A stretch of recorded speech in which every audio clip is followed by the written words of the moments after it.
আসসালামু আলাইকুম। আজকে আমি আপনাদের দেখাবো লিনাক্সে কিভাবে ওপেন বাংলা কিবোর্ড ইনস্টল করবেন। ওপেন বাংলা কিবোর্ডটা আমাদের লাগবে মূলত বাংলা লেখার জন্য, যেমনটা আমরা উইন্ডোজে অব্রো কিবোর্ড ইউজ করি। তো এখানে লিনাক্সেও আপনি অব্রোটা পাবেন, বাট অব্রোর থেকে ওপেন বাংলা কিবোর্ডটা ইউজ করে অনেক মজা পাবেন এবং এর ফ্যাসিলিটিসগুলোও ভালো। হ্যাঁ, তো এই জন্য বলতে আমি ওপেন বাংলা কিবোর্ড ইনস্টলের প্রসেসটাই দেখাবো। আচ্ছা, তো ওপেন বাংলা কিবোর্ড ইনস্টল করতে চাইলে প্রথমে মূলত আপনার ব্রাউজার থেকে ওপেন বাংলা লিখে সার্চ দিবেন, দিয়ে দেন ওপেন বাংলা কিবোর্ড এই লিঙ্কটাতে যাবেন, এই যে openbangla.github.io। আমি ভিডিও ডিসক্রিপশন বক্সে ইনশাল্লাহ এটা দিয়ে দেওয়ার ট্রাই করব।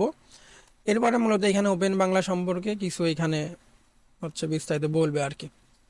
আচ্ছা, একদম টপে এখানে আমাদের ইনস্টল যেটা লেখা আছে এখানে ক্লিক দিবেন। এখানে মূলত ক্লিক দিলে এখানে মূলত দেখেন আমাদের কমান্ড দিয়ে দেখাচ্ছে, যেটা আমরা আমাদের ব্যাশ টার্মিনালে দিলে এটা কাজ করবে। আর আমাদের আর একটা প্রসেস যেটা আছে সেটা হচ্ছে প্যাকেজ প্রসেস। আপনি এই প্যাকেজ প্রসেসটা ফলো করতে পারেন, এইখান থেকে রিলিজ ক্লিক দিলেই হবে। আমি সাধারণত এইভাবেই হচ্ছে ইনস্টল করে থাকি আর কি। আচ্ছা, এখানে ক্লিক দিলে নিচের দিকে অ্যাসেটস পাবেন, এখানে শো অল অ্যাসেটস দিলে টোটাল অ্যাসেটস গুলো পাবেন, অর্থাৎ আমাদের বিভিন্ন ডিস্ট্রো হিসেবে, যেমন আর্ক লিনাক্সের আছে, ডেবিয়ানের আছে, ফেডোরা, উবুন্টু এইভাবে আছে। হ্যাঁ, তো আমি যেহেতু জরি নেওয়া 17-তে আছি, এই জন্য আমি মূলত উবুন্টু 22.04 এইটা ডাউনলোড করে অলরেডি ইনস্টল করছি, সব সেট আপটা করছি। তো জয়েন ওএস যদি আপনি 16-তে থাকেন সেই ক্ষেত্রে সম্ভবত জয়েন ওএস 16টা 20.04 বা 21.04, এটা আপনি দেখে নেবেন যে আপনার ডিস্ট্রোটা কি বেসড আর কি, ওই ফাইলটা আপনাকে ডাউনলোড করে নিতে হবে। তো জয়েন ওএস 17 থাকলে আপনি এটা ডাউনলোড করবেন, আর বাইগুলো এই যে ফেডোরার ক্ষেত্রে তো আছে, ওই স্পেসিফিকটা ডাউনলোড করবেন। একটা ডাউনলোড করে কাজ না করলে বুঝবেন যে ফাইলটা আপনার মিলতেছে না আর কি ডিস্ট্রোর সাথে, তখন আপনি ওই ফাইলটা চেঞ্জ করে দিবেন। তো আমার ক্ষেত্রে জয়েন ওএস, তো এটা আমি ক্লিক দিলে আমার ডাউনলোড হবে, বাট আমি তো অলরেডি এটা ডাউনলোড করছি এবং আমার সেট আপও সবগুলো আমি করছি, যার কারণে আমি এটা ডাউনলোড করতেছি না। আচ্ছা, ডাউনলোড হওয়ার পর তো আমাদের একটা ডেভ প্যাকেজ পাবেন, এটা মূলত ডাবল ক্লিক দিয়ে ওপেন করতে গেলে এখানে রান এনিওয়ে দেখাবে, দেন আপনার প্যাকেজ ম্যানেজার থেকে এখান থেকে মূলত ওপেন হয়ে আপনার ইনস্টল হবে, দেন এটা ওপেন করবেন। আচ্ছা, এখন এটা ইনস্টল তো হয়ে গেল। ইনস্টল হয়ে যাওয়ার পর যখন ওপেন করবেন তখন মূলত এইভাবে আপনাকে দেখাবে, বাট আপনি যদি লিখতে যান তখন দেখবেন যে আপনি লিখতে পারতেছেন না আর কি বাংলা। এটা আমার এখানে যেমন ইংলিশ এবং এই এই অপশনগুলো আসছে, এই অপশনটা আপনি তখনও পাবেন না। তো ওইটা কিভাবে আনবো সেটা চলেন একটু দেখি।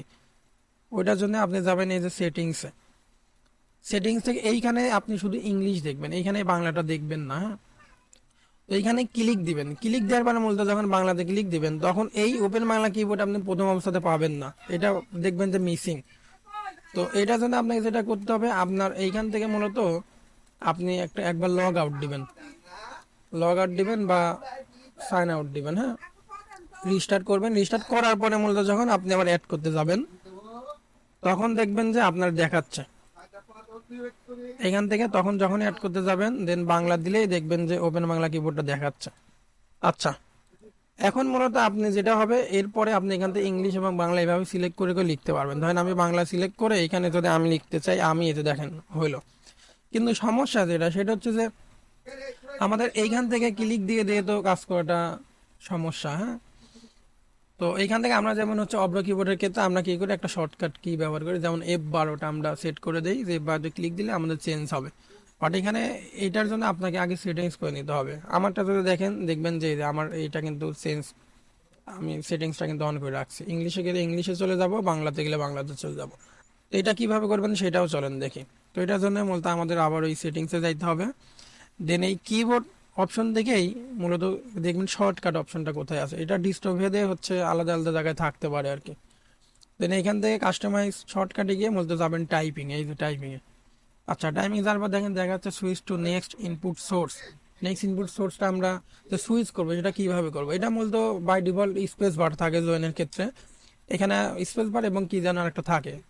আচ্ছা, তো এইখানে ডিস্ট্রিবিউটার এইটা আলাদা আলাদা থাকতে পারে। তো আপনি যেটা করবেন এইখানে ক্লিক দিয়ে মূলত আপনার কিটা সেট করে দিবেন, যেমন এই যে F12 ক্লিক দিলে মূলত F12 হবে এবং আমার অলরেডি সেট করা আছে। এরপরে মূলত যখন আপনি লিখতে যাবেন তখন আপনি F12 ক্লিক দিলে এইভাবে চেঞ্জ করতে পারবেন। এই যে আমি যদি ইংলিশ চাই তাহলে ইংলিশটা সিলেক্ট থাকলো, এবার আমি এই যে লিখলাম আমি। আচ্ছা, এরপর আমি চাই বাংলায় লিখবো, তাহলে এই যে আমার বাংলাতে চলে গেছে। এবার আমি লিখতেছি আমি, আপনাকে 1 সেকেন্ড জাস্ট ওয়েট করতে হয়। আচ্ছা, এই আমাদের পুরো প্রসেসটা, এইভাবে আপনারা আপনার লিনাক্সে বাংলা লিখতে পারবেন ইনশাল্লাহ। আর ইনস্টলেশনে কোনো সমস্যা হলে বা অন্য কোনো সমস্যা হলে ভিডিও কমেন্ট বক্সে জানান, আমি হেল্প করার ট্রাই করবো ইনশাল্লাহ। আসসালামু আলাইকুম।